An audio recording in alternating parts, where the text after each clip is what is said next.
Hello everyone. இன்னைக்கு live ட்ரீட்மெண்ட்டில் நம்ம என்ன பார்க்க போகிறோம்னா ட்ரிகர் பாயிண்ட் ரிலீஸ். ஸோ இந்த பேஷண்ட் பார்த்தீங்கன்னா 56-year-old ஃபீமேல். இவங்களுக்கு ஆல்ரெடி ஃபியூ இயர்ஸ் பிஃபோர் நீ பெயின் கம்ப்ளைண்ட் இருந்திருக்கு. அண்ட் இப்போ ரீசெண்டாக இவங்க டிரைவிங் கிளாஸ் போகும்போது சடனாக வெயிட் பேர் பண்ணி வண்டியை ஸ்டாப் பண்ணியிருக்காங்க. அப்போ இவங்களுக்கு பெயின் அக்ரிவேட் ஆகிருக்கு. செக் பண்ணி பார்த்ததில் இவங்களுக்கு தை மசில்ஸில் நிறைய ட்ரிகர்ஸ் ஃபார்ம் ஆகிருக்கு. ட்ரிகர்ஸ் எப்படி இருக்கும்னா மசில்ஸில் நாட்ஸ் மாதிரி இருக்கும். இது நம்ம நார்மலாக பால்பேட் பண்ணி பார்த்தாலே தெரியும், கொஞ்சம் பெயின்ஃபுல்லாக இருக்கும்.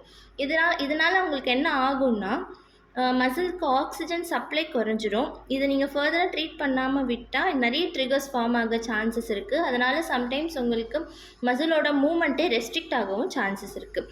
இது எதனால் வரும்னு பார்த்தீங்கன்னா புவர் பாஸ்டர்னால வரும். இந்த மாதிரி சடனாக மசிலுக்கு ஓவர்லோடிங் கொடுக்கறதுனாலையும் வரும். டிரைவிங்னு இல்லை, இது நம்மளோட டே டு டே ஆக்டிவிட்டீஸ்லேயே நிறைய விஷயத்தில் ஃபேஸ் பண்ணுவோம். ஸோ இதுக்கு மேனுவலாக ரிலீஸ் பண்ணும்போது உங்களுக்கு இன்ஸ்டண்ட்டாக பெயின் ரிலீஃப் கிடைக்கும் அண்ட் மசிலுக்கு பிளட் சப்ளையும் இன்க்ரீஸ் ஆகும்.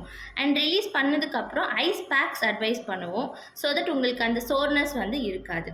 இதை நீங்கள் ட்ரீட் பண்ணதுக்கப்புறம் அகைன் வராமல் இருக்க என்ன பண்ணணும்னு தெரிஞ்சுக்கணுமா? ஃபர்தர் வீடியோஸில் கண்டிப்பாக அப்லோட் பண்ணுறோம். மறக்காமல் கினர்ஜி ஃபிசியோ ஃபாலோ பண்ணிக்கோங்க. தேங்க்யூ.